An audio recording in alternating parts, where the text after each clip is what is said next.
Hello friend, कैसे हैं आप सब। आज हम बात करेंगे कि कर्म कैसे अपना हिसाब लेने आता है। कथा इस प्रकार है।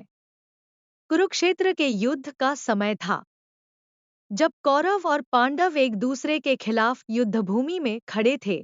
तब अर्जुन, जो पांडवों के श्रेष्ठ धनुर्धर थे, अपने परिजनों, गुरुजनों और प्रियजनों को अपने सामने देखकर विचलित हो गए।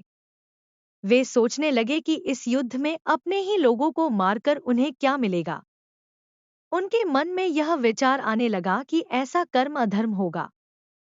उन्होंने अपना धनुष नीचे रख दिया और श्री कृष्ण से कहा, हे माधव, मैं इस धर्म संकट में पड़ गया हूँ।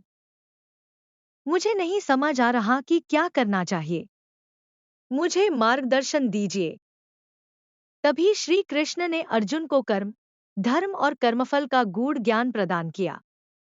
उन्होंने भगवत गीता के माध्यम से अर्जुन को समझाया कि हर व्यक्ति को अपने कर्मों का फल अवश्य मिलता है, चाहे वह तुरंत मिले या समय के साथ।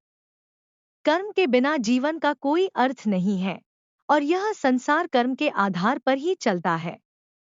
श्री कृष्ण का उपदेश, कर्म का महत्व। श्री कृष्ण ने कहा, हे अर्जुन, इस संसार में कोई भी बिना कर्म किए नहीं रह सकता। हर व्यक्ति को अपने कर्तव्यों का पालन करना चाहिए। कर्म से भागना अधर्म है। तुम्हारा धर्म एक क्षत्रिय के रूप में अपने कर्तव्यों का पालन करना है। यदि तुम युद्ध से भागोगे तो यह तुम्हारे लिए पाप होगा। उन्होंने समझाया, कर्मण्येवाधिकारस्ते मा फलेषु कदाचन। अर्थ, तुम्हारा अधिकार केवल कर्म करने में है, फल पर नहीं। इसलिए फल की चिंता मत करो। इसका अर्थ है कि हमें अपने कर्तव्यों को पूरी निष्ठा और ईमानदारी से करना चाहिए, लेकिन उनके परिणाम की चिंता नहीं करनी चाहिए। कर्मफल का नियम। श्री कृष्ण ने अर्जुन को बताया कि यह संसार कर्म और उसके फल पर आधारित है। हर व्यक्ति जो कुछ भी करता है, उसका फल उसे अवश्य मिलता है। यदि कोई अच्छे कर्म करता है तो उसे सुख और शांति प्राप्त होती है, और यदि कोई बुरे कर्म करता है तो उसे दुख और पीड़ा का सामना करना पड़ता है।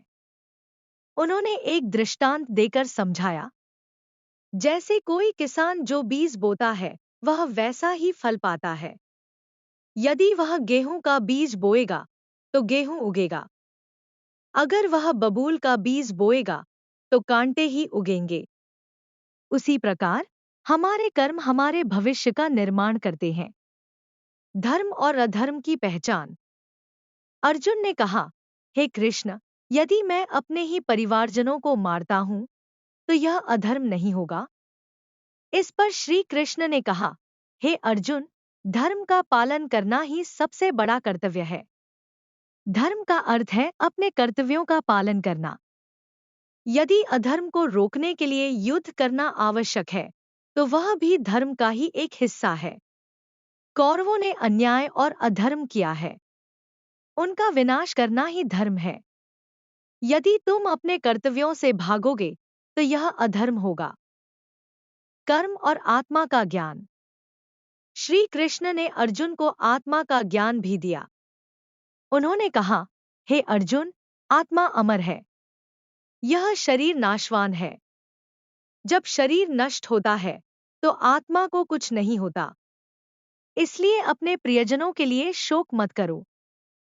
यह समझो कि यह केवल शरीर का अंत होगा, आत्मा का नहीं। इस बात से उन्होंने अर्जुन को समझाया कि मृत्यु भी प्रकृति का एक नियम है, और हमें अपने कर्तव्यों को निभाने से नहीं डरना चाहिए। कर्म से भागने का परिणाम। श्री कृष्ण ने कहा, यदि तुम इस युद्ध से भागोगे तो लोग तुम्हें कायर कहेंगे। यह तुम्हारे लिए अपमान होगा। इससे भी बड़ा, तुम अपने धर्म से विचलित हो जाओगे और तुम्हें इसके पाप का फल भोगना पड़ेगा। कर्म से भागने का मतलब है अपने जीवन के उद्देश्य से भागना। श्री कृष्ण ने कर्मफल का सिद्धांत समझाया। अच्छे कर्म का फल। यदि तुम अच्छे कर्म करते हो तो उसका फल भी अच्छा ही होगा। तुम्हें सुख और शांति प्राप्त होगी। बुरे कर्म का फल। यदि तुम बुरे कर्म करते हो तो तुम्हें दुख और पीड़ा का सामना करना पड़ेगा। कर्मफल का समय।